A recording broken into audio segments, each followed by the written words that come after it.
All right, guys, and welcome back to part two of the breaking it down firsthand. If you guys didn't see part one, I suggest you go back and watch it. It'll explain how this works, as well as show you everything leading up to the hand we're about to discuss. And once we're done discussing this, if we have time, we'll get going on another one, another hand history, and freeze it at another point.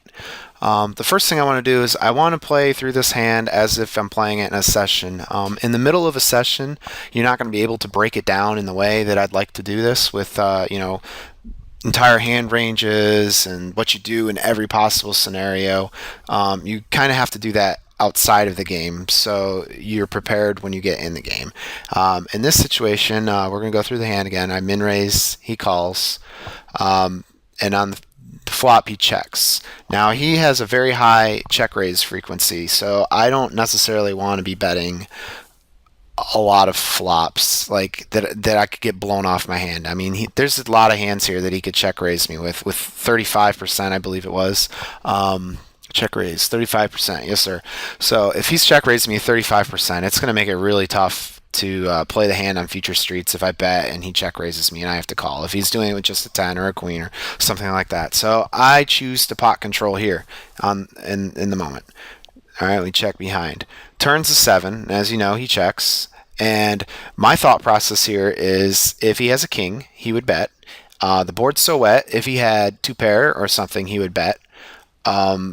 So I think this is a really safe card for me to value bet the turn and potentially go for two streets. Um, I think he would be. I mean, I even think he'd be betting a lot of his gut shots and stuff like that. I just think he's got some kind of showdown value at this point, and I want to get some value for my hand as well as protection in case he has a draw or something. Then he check raises right here, which is where we left the hand off. And in my mind, as I said before, I didn't think he had a king or two. I didn't think he had a king or two pair. Because of the fact the board is so wet. I mean, like king jack of clubs exactly would like be okay, or like I guess like a king 10 or something like that with clubs could risk checking the turn here and check raise for value. But that's such a small part of his range. If he turned a set of sevens, I think he would do the same thing. Just bet turn, bet river, and go for two streets. So my thought on the fly here is that he's likely got some kind of combo draw. Um, like, I mean, it's really tough though because, like, as you'll see when we break the hand down more, that line of thinking is probably a little inaccurate because it's tough for him to have a combo draw here that check raises. Like, think of if he has like the jack 10 of clubs or like the jack 8 of clubs or something like that. You know, he's going to check call and a lot of times I think, but he's so aggressive with his check raises that it's not out of the realm that he would check raise like a hand with showdown that's also draw, like maybe a 9-10 or something like that. So I end up calling. I call the turn. And one thing I also wanted to mention that was important is his sizing seems to be setting up a river shove. As you can see, once I call, you can see the pot size is about a pot size bet. So I think that when he check raises a turn, he's setting up a river shove, and a lot of times that can look like a draw. Like, think if he has a nut flush here, like it's gonna be really hard for him to bet turn, bet river, like lead into me on the turn and lead into me on the river and get me to fold any of my showdown hands.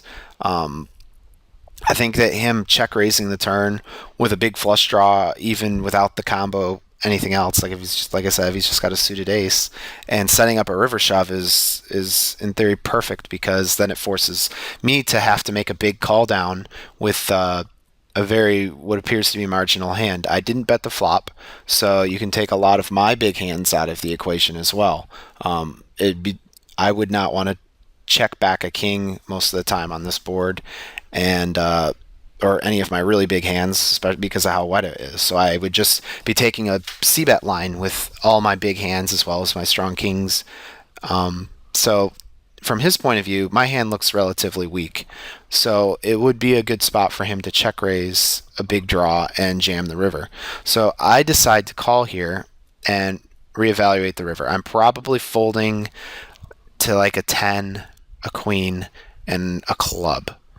And I know sometimes I'll be getting bluffed and sometimes I won't. Now, this is all before running the numbers and the analysis, and that's just what I was thinking at the time. So we're going to see the river. It's a 7, and he shoves. And not that this really matters too much because I was pretty much calling most non-club rivers, but I mean, now you can take Jack 9 out of it a lot of times because he's not really going to jam Jack 9 for value here, I don't think. I think it polarizes him a little bit more. And that was my thought, was that he was check raising the turn to set up a river shove with busted draw. And I call, and it turns out that he had a hand that does make sense because he's got the straight. He had the straight on the turn as well as the flush draw. So he's not really too concerned about many bad rivers. So that's the way the hand played out. I lose, he wins. So let's go back. And that was my thinking on the fly without breaking everything down. And now we're gonna break it down.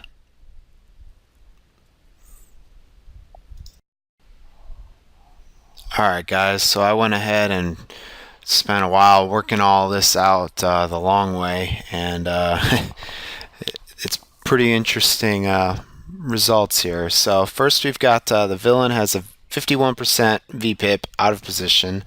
I posted the poker stove range here, and that's the hands you get. 51% range out of position.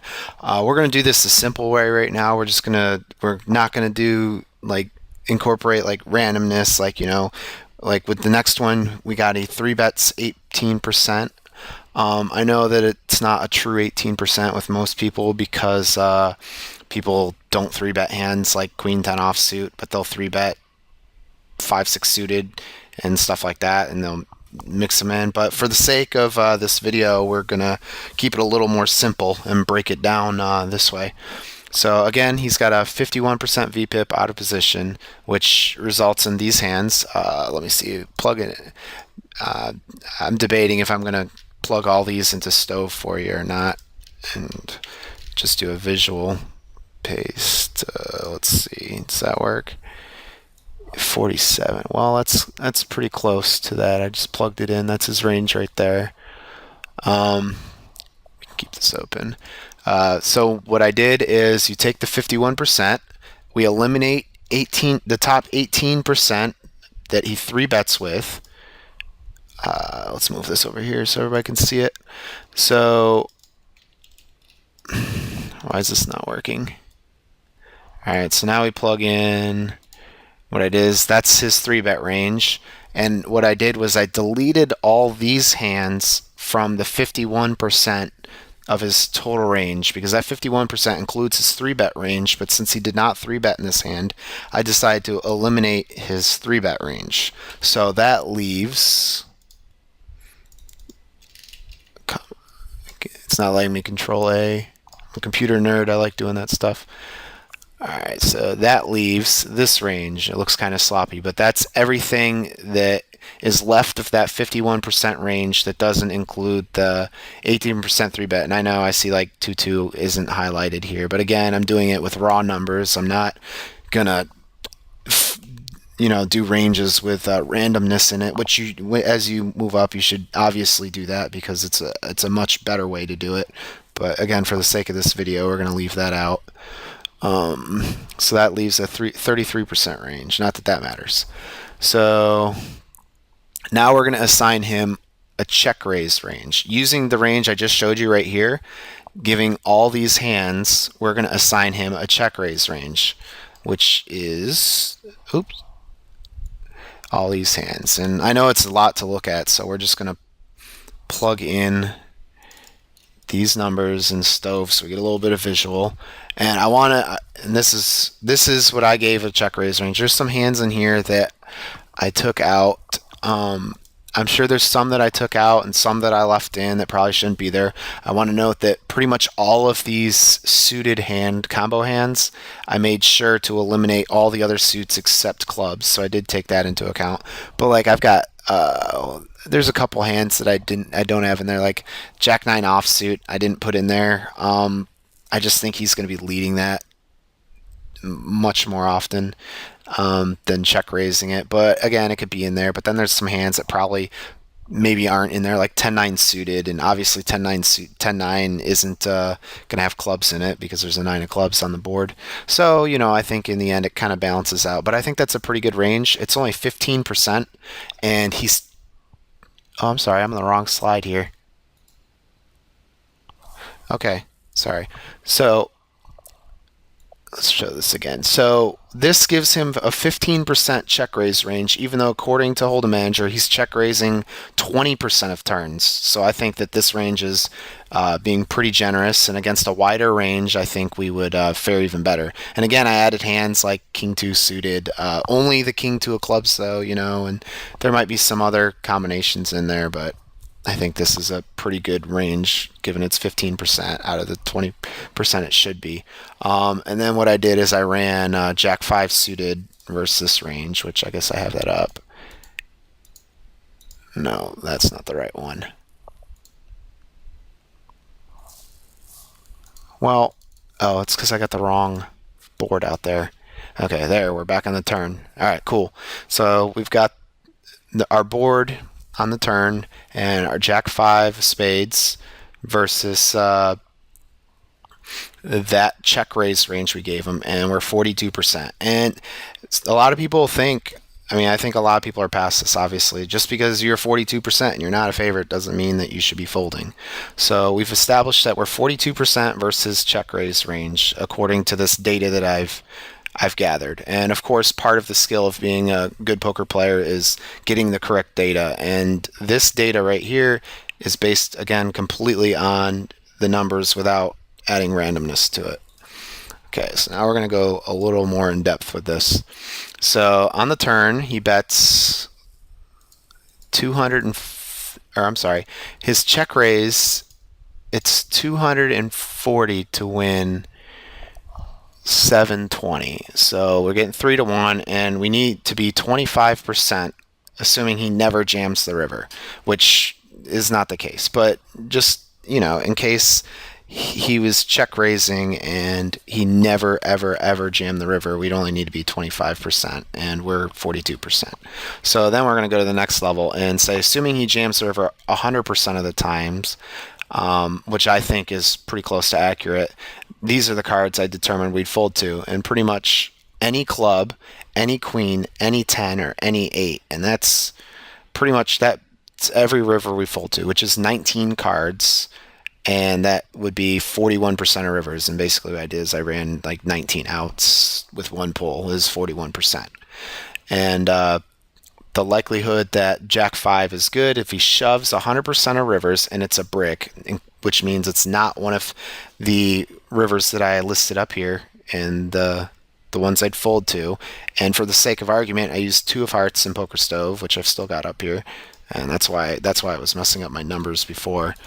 Yeah, it says I'm 50.6% on the river if he's shoving 100% of rivers, which is 970. He shoves 970, which makes the pot 1930 and gives us almost 2 to 1. And we only need to be 33.5%, and we're 50.6%, which means that calling still wins, or call still wins. Calling the turn, calling the river is still the best line. And I remember like I said, when I was doing my live analysis earlier, after looking at the board a little harder, I wasn't sure if it was still the way to go. Just because it seemed like a lot of his combo draws had straights already and stuff like that, and a couple of other factors. But based on the method that I used here, it seems that call's still the win. The reason shoving the flop's not best is because, the reason shoving the turn is not the best is because we're only 42%. Let me go back here. So those of you who chose to shove the flop, likely that is not the best way to do it, because versus the range, assuming he calls or shove 100% of the time, we're only 42%, so we're losing money by shoving here. And I think that we can do this perfectly by folding to, this is a very generous folding range, of course, here, and even if we fold to the max amount of cards, we still are getting a great price to call turn and call the shove on the river. I hope this was helpful to you guys. It was a lot of fun to do. I didn't expect it to go in this in depth, but I'm actually really glad it did, and I hope that I can find some more equally interesting hands and get some surprising results out of them for you guys in the next one.